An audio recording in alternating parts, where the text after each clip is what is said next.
Hello everyone, उम्मीद करता हूँ आप सब लोग बहुत अच्छे होंगे। इस क्वेश्चन में हम लोग डिस्कस करेंगे प्रायिकता का क्वेश्चन, जिसमें दो घटनाएं हैं। एक घटना ए है, एक घटना बी है, जिसमें ए की प्रायिकता भी दे रखी है, बी की भी दी है और ए और बी की भी दी है। हमें निकालनी है ए नहीं और बी नहीं। ठीक है, बहुत आसान क्वेश्चन है, अच्छा क्वेश्चन है। आप लोग एक बार ज़रूर देखिए इसको, ताकि इसमें एक कंडीशन आपकी समझ में आ जाएगी। सबसे पहले जो गिवन है ना, उसको लिख दीजिए।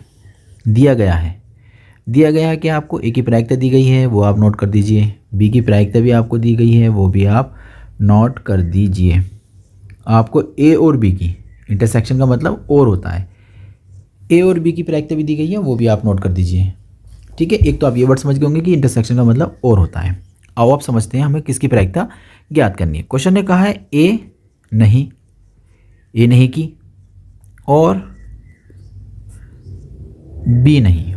क्वेश्चन कह रहा है ना ए नहीं और बी नहीं ना, तो ए नहीं और बी नहीं, इसकी हमें प्रायिकता ज्ञात करनी। बाहर पी लग रहा है ना, इसका मतलब प्रायिकता ही हो जाएगा। ठीक है, आओ इसको लिखते हैं किस तरीके से वो कहना चाह रहा है। अभी सीखा हमने कि जो और होता है उसका मतलब होता है इंटरसेक्शंस।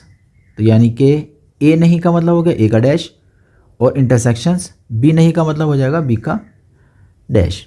ओके, इतनी बात आपकी समझ में आ गई होगी। अब होता क्या है कि जो दोनों में डैश लग रहा है ना, इस डैश को अगर मैं ए और बी से निकाल कर बाहर लगा देता हूँ, तो उस केस में जो यूनियन इंटरसेक्शन होगा ना, वो यूनियन में कन्वर्ट हो जाएगा। ठीक है, यूनियन होता तो इंटरसेक्शन में कन्वर्ट हो जाता। अब ये है ए यूनियन बी का डैश, इसे हम लिख सकते हैं 1 minus A union B. Clear है? अब इतना जब हो जाएगा तो इसका तो हम फॉर्मूला जानते हैं ना, इसका फॉर्मूला जानते हैं। क्या फॉर्मूला होता है इसका होता है ए की प्रायिकता प्लस बी की प्रायिकता माइनस ए इंटरसेक्शन बी की प्रायिकता। इसका फॉर्मूला हम जानते हैं। ठीक है, क्या सारी वैल्यू आपको पता है? हाँ, सारी वैल्यू हमको पता है। भाई ए की प्रायिकता हमें पता है कितनी दे रखी है क्वेश्चन ने, 1/2, बी की 1/4 और इंटरसेक्शन की 1/8। तो 1/2 प्लस 1/4 माइनस 1/8।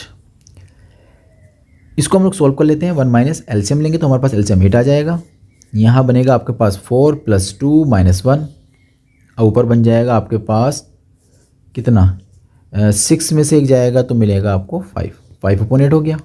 ठीक है, अब 5/8 आ गया तो इसका एलसीएम ले लेंगे, इनका भी बटे 1 मान लेंगे, एलसीएम ले लेंगे तो 8 - 5 हो जाएगा। अब आपको कितना मिलने वाला है, 3/5। उम्मीद करता हूँ ये क्वेश्चन आपकी समझ में आ गया होगा। हम लोग मिलते हैं एक नए क्वेश्चन के साथ।